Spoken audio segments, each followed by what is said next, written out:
ایک بابا جی تھے جو جوتے پالش کیا کرتے تھے. ایک نوجوان ان کے پاس بیٹھ گیا اور کہنے لگا کہ بابا جی ایک بات تو بتائیں. کہا بیٹا پوچھو کیا ہے.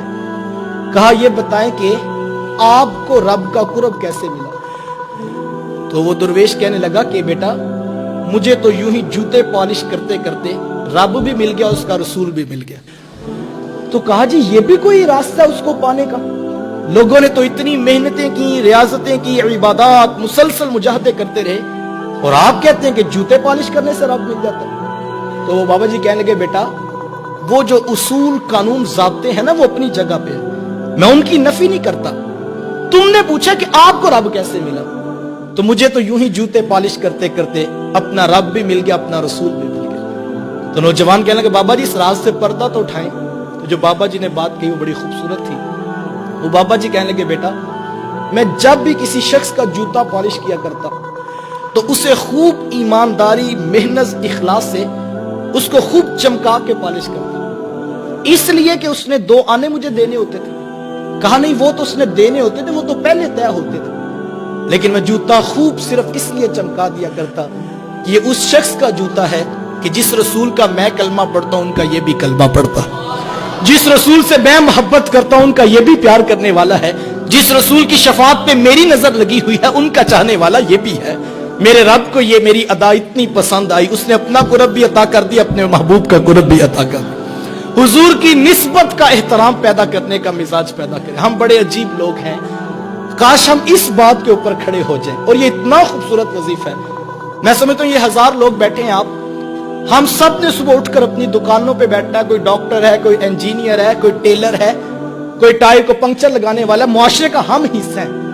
میں کہتا ہوں اگر ہم یہ عہد کر لیں کہ جو ہماری دکان پہ صبح آ رہا ہے وہ کوئی پرایا نہیں، اس کے ہاتھوں میں بھی ان کا دامن ہے جن کی شفاعت پہ ہماری نگاہ لگی ہے. اس کو دھوکہ نہ دو، اس کو جھوٹ نہ بولو، اس کو فریب نہ کرو، اسے پیار دو، محبت دو، الفت بانٹو، اس کے لیے آسانی کا راستہ کھولو. یہ اتنا خوبصورت وظیفہ ہے، یہ اتنا پیارا وظیفہ ہے کہ اس وظیفے کی اتنی برکت ہے، اتنی برکت ہے. اس کو ایک مرتبہ کر کے تو دیکھیں. میں کسی دکان پہ جاتا ہوں، ابھی موبائل دیکھ رہا تھا کہ اس شخص نے میرے موبائل پر حضرت کی فوٹو دیکھ لی. تو کہنے لگا جناب آپ ان کو جانتے ہیں؟ تو میں نے بھی فخر سے کہا جناب یہ میرے شیخ ہیں، میرے استاد ہیں.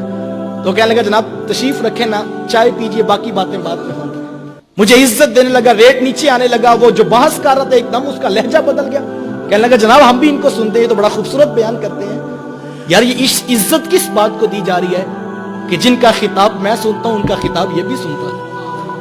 کوئی آ جائے جناب آپ کس سلسلے سے بیعت ہے؟ میں جناب نقشبندی ہوں. بڑی اچھی بات ہے جناب، ہم بھی وہاں پر بیعت ہے، ہم گورڈا شریف بیعت ہے، ہم سیال شریف بیعت ہے. یہ ساری نسبتیں بہت اچھی، یہ بڑی خوبصورت، بڑی بابرکت ہیں. لیکن یار کوئی آ جائے اس کے پاس بیعت کا رنگ نہ بھی ہو، اس کے پاس گنبد خضرا کے مکیں کی بیعت ہو، اس کی عزت کرنی چاہیے یا کہ نہیں کرنی چاہیے؟ اور میں کہتا ہوں جو اس بات پہ محبتیں بانٹے پھر تو رب فرشتوں کی بھی ڈیوٹیاں لگاتا ہوگا نا کہ گاہکوں کا رخ اس دکان پہ موڑ دو. یہاں پر گاہکی نہیں دیکھی جاتی، یہاں محمد کی نسبت دیکھی جاتی ہے، یہاں میرے رسول کی امت کو پیار دیا جاتا ہے. میرے شیخ فرمایا کرتے ہیں اگر میں آپ کے بچوں سے پیار کروں تو آپ کو اچھا لگوں گا نا، آپ میرے بچوں سے پیار کریں تو مجھے اچھے لگیں گے نا. تو جو حضور کی غریب امت سے پیار کرے گا وہ اللہ کے رسول کو کتنا اچھا لگے گا. آؤ صاحبو پیار بانٹو، محبت بانٹو، الفت بانٹو. میں نہیں یہ کہتا کہ آپ 1000 پھول جائیں راستے میں بکھیر دیں، آپ پھول نہیں بکھیر سکتے تو کم از کم کانٹے بچھانے کا مزاج کو چھوڑ دیجئے. آپ پھول نہیں بکھیر سکتے، کوشش کر کے کچھ کانٹے کم کرنے کی ہی ذمہ داری قبول کر لیجئے. آئیں امت کو جوڑ کر امت بن کر جینے کا مزاج پیدا کریں. اچھی بات دوسروں تک پہنچانا صدقہ جاریہ ہے. ویڈیو زیادہ سے زیادہ شیئر کیجئے.